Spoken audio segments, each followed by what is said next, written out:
Welcome back, everyone. We have great news to share this morning. This year, FOX61 and our parent company, TEGNA, recognizing nonprofits and community organizations really from across our region with tens of thousands of dollars in our Making an Impact grants. It is a small way.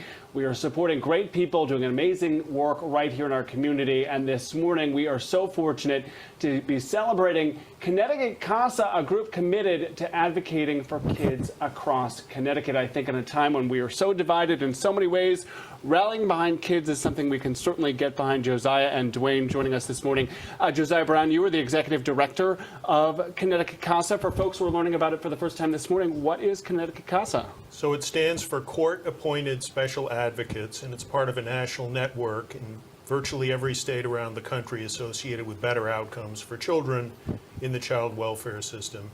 Our volunteers work with professionals, social workers and attorneys and educators to help advance the best interests of children so they can find a safe, permanent home as quickly as possible. And it depends on volunteers like Dwayne who provide dedication, consistency, and inform periodically the judges through reports.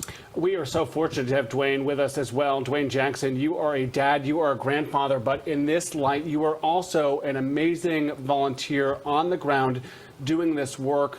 What are you doing? I know you're working with siblings, younger age siblings, really rallying for them. What does that work look like for you? Well, for the most part, the work involves observing the children in their current situation, be it with their parent, but under protective supervision, or in a foster care situation. But the whole idea is to observe how they're doing, to what extent their needs are being satisfied, and if any new needs emerge, what they may look like, so that we, as volunteers, in turn can at some point report back to the court in terms of what we are observing, and even offer any recommendations we might see in terms of what changes need to be done. So if I have you put your dad or grandfather hat on, you are retired, you do not have to do this work, you are changing the lives of these young people. What does success look like for you? What does this mean in your heart?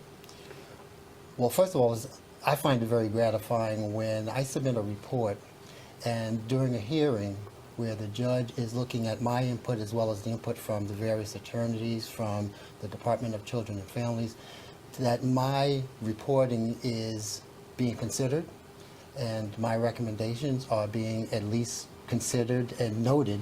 And I've actually received some positive feedback from the judge in terms of her satisfaction with what my report entailed and to what extent it provided the information that she needed to make an informed decision. Josiah, we're going to talk a little bit more about this with a special presentation, our 8 o'clock hour, but where are we? You're a dad as well. Where are we in our community without this work? Well, children with CASA advocates are more likely to return to their homes quickly, and children with CASA volunteers also tend to have better academic and behavioral outcomes. So we think it's important, working in partnership with the professionals in the courts and at DCF and with the attorneys, to ensure that every child has such an advocate looking out for them and ensuring that education and health and so on works out for every child. Wow. It is such incredible work you gentlemen are doing. We are so appreciative of that. We are honored to celebrate you, and that celebration is going to continue in our 8 o'clock hour, so do not go anywhere. Tim and Erica, as we send things back to you guys in the main studio there, we talk all the time about celebrating everyday heroes in our community doing amazing things, and these folks changing the lives of kids. We are just so touched to be able to celebrate them this morning. Absolutely. We are so fortunate to have them here in Connecticut. They are doing important work.